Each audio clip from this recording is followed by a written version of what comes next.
Assalamualaikum warahmatullahi wabarakatuh. Perkenalkan, nama saya Dewi Mariam dengan NIM 24CI 6006 dari kelas BK 4K. Pada kesempatan ini saya akan mempresentasikan materi dengan judul pendekatan rasional emotif dalam konseling kelompok yang disusun oleh Bapak Dosen Aziz Wahyono dari Prodi Bimbingan dan Konseling Unuka Cilacap. Pertama, kita bahas pengantar rasional emotif behavior terapi atau disingkat REP.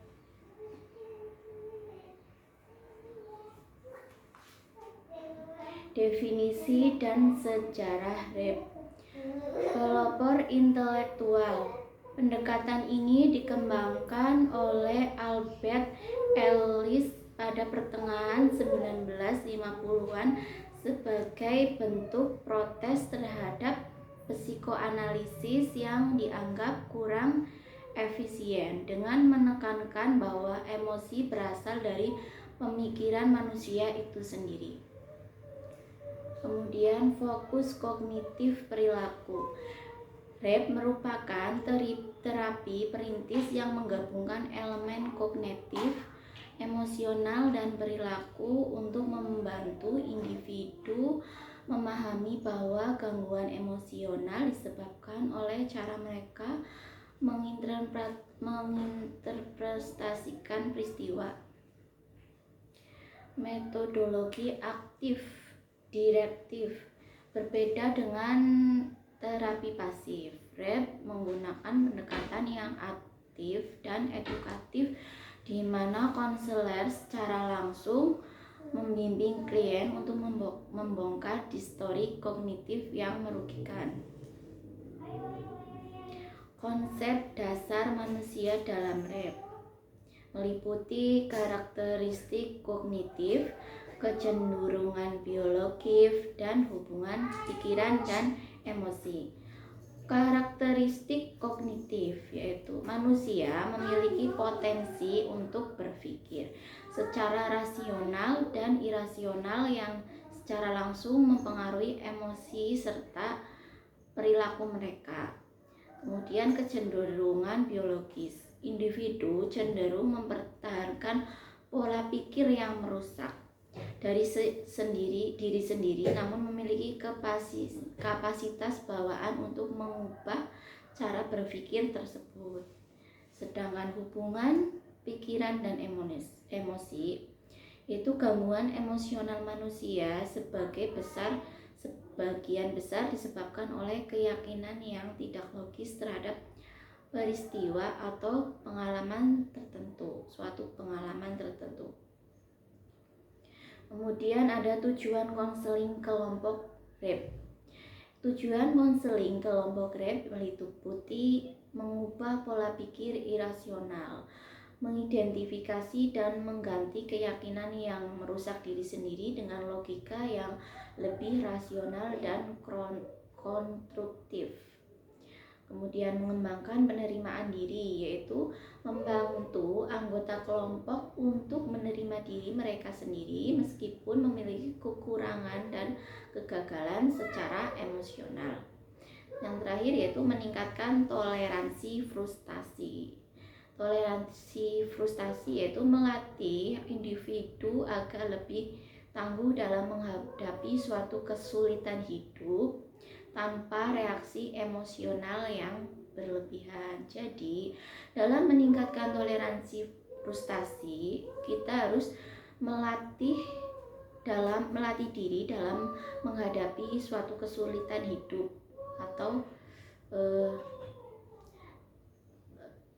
atau kita melatih emosional kita yang berlebih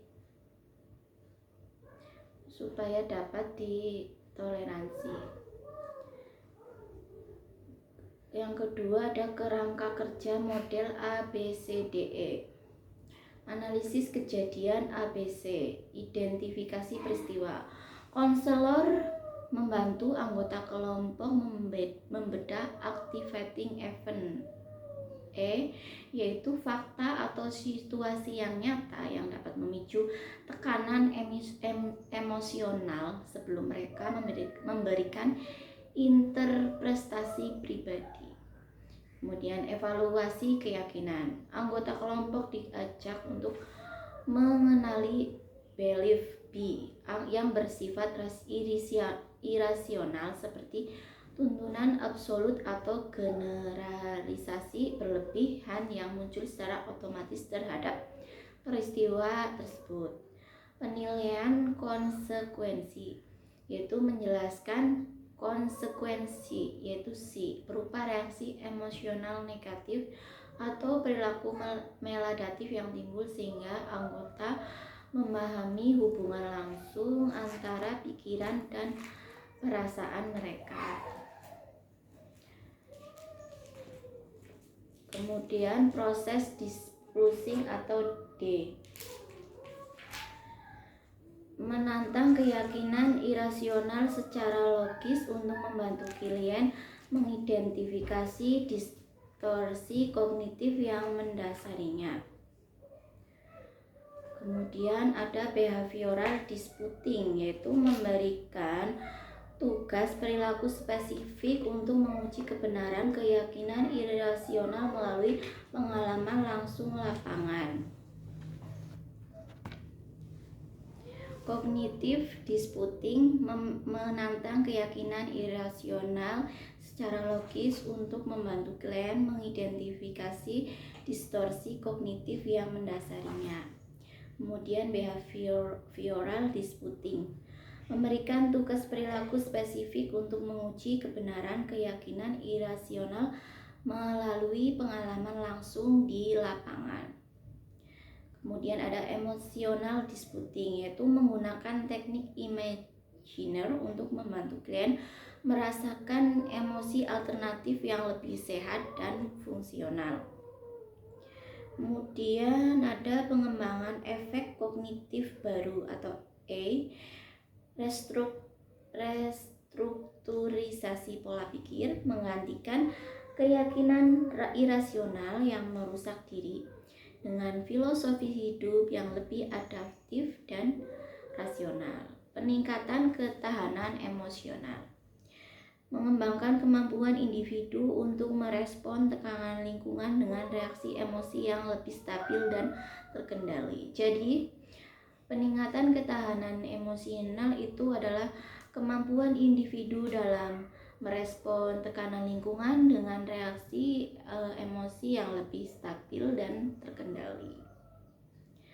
Ada internalisasi keyakinan nasional, yaitu memperkuat pemahaman baru melalui latihan kognitif yang konsisten untuk menciptakan perubahan perilaku dalam jangka panjang.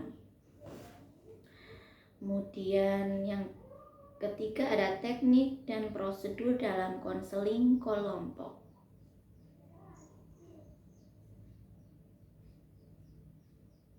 Teknik dan prosedur dalam konseling kelompok.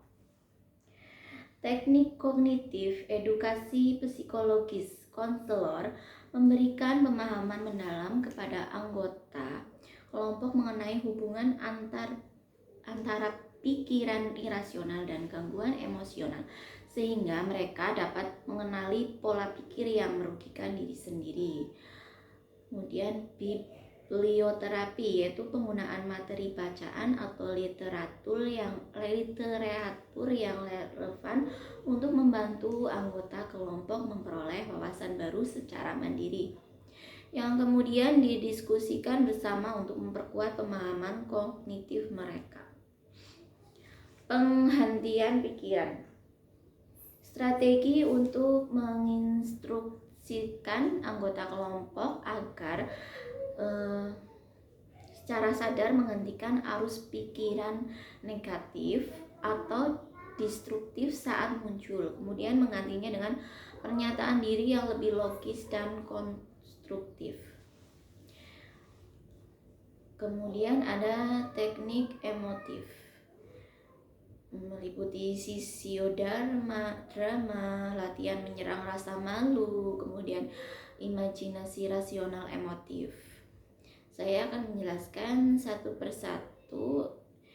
Pertama yaitu sosiodarma, menggunakan permainan peran untuk membantu anggota kelompok mengekspresikan perasaan dan mengonfrontasi keyakinan irasional secara emosional. Yang kedua yaitu latihan menyerang rasa malu. Latihan menyerang rasa malu itu adalah mendorong anggota untuk melakukan tindakan yang dianggap memalukan guna membuktikan bahwa penilaian sosial tidak bersifat katastrofik. Kemudian ada imajinasi rasional emotif, melatih anggota kelompok untuk memvisualisasikan situasi sulit dan mengubah perasaan negatif yang tidak sehat menjadi emosi yang lebih adaptif. Kemudian ada teknik perilaku.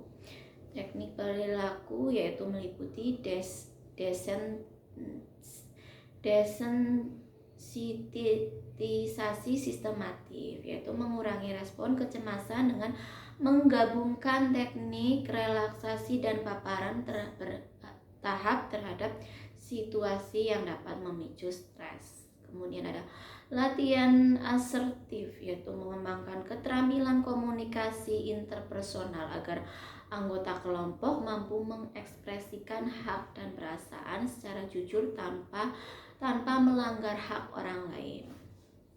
Kemudian ada penguatan positif, yaitu memberikan imbalan atau pengakuan terhadap perubahan perilaku yang rasional untuk memperkuat adaptif perilaku baru dalam kehidupan sehari-hari. Peran yang terakhir ada yang keempat ini ada peran konselor dan dinamika kelompok. Peran dan fungsi pimpinan kelompok itu ada 4. Yang pertama pendidik aktif, yang kedua mengarah direktif, yang ketiga fasilitator dinamika, yang terakhir model perilaku. Apa itu pendidik aktif? Pendidik aktif yaitu konselor, berfungsi sebagai instruktur yang secara aktif mengajarkan prinsip-prinsip REP, membantu anggota memahami bagaimana pikiran irasional menyebabkan gangguan yang emosional. Kemudian pengarah direktif, pemimpin kelompok mengambil peran dominan dalam mengidentifikasi keyakinan yang salah dan mengarahkan diskusi secara persuasif untuk menantang logika anggota yang tidak sehat. Fasilitator dinamika yaitu leader bertanggung jawab menciptakan suasana yang aman namun menantang, memastikan bahwa proses interaksi tetap fokus pada tujuan kuratif tanpa kehilangan empati. Kemudian yang terakhir ada model perilaku. Konselor menunjukkan cara berpikir rasional dan objektif melalui respon mereka, memberikan contoh yang nyata tentang bagaimana menangani kritik atau kegagalan dengan cara yang sehat. Kemudian ada interaksi anggota kelompok. Nah, interaksi anggota kelompok itu meliputi debat rasional, dukungan sosial, dan pembelajaran observasional. Apa itu debat rasional? Yaitu anggota kelompok saling menantang keyakinan irasional satu sama lain secara objektif untuk mendukung restrukturisasi kognitif. Kemudian dukungan sosial, memberikan penguatan positif antar anggota untuk memvalidasi upaya perubahan perilaku dan emosi yang lebih sehat. Pembelajaran observasional yaitu mengamati cara anggota lain mengatasi masalah serupa untuk mengadopsi pikiran yang lebih adaptif dan fungsional. Kemudian yang terakhir yaitu ada keuntungan format kelompok dalam REP, yaitu pembelajaran vikarius. Pembelajaran vikarius itu anggota dapat belajar dari proses restrukturisasi kognitif yang dilakukan oleh peserta lain terhadap masalah serupa. Kemudian ada dukungan sosial, yaitu kelompok menyediakan lingkungan yang aman bagi individu untuk mempraktikkan keterampilan interpersonal dan perilaku baru. Yang terakhir ada efisiensi umpan balik. Interaksi antar anggota memungkinkan koreksi keyakinan irasional secara langsung melalui perspektif yang beragam dan objektif. Demikian penjelasan singkat dari saya mengenai rasional emotif dalam konseling kelompok. Semoga materi ini bermanfaat untuk kita semua. Wabillahi taufiq wal hidayah. Wassalamualaikum warahmatullahi wabarakatuh.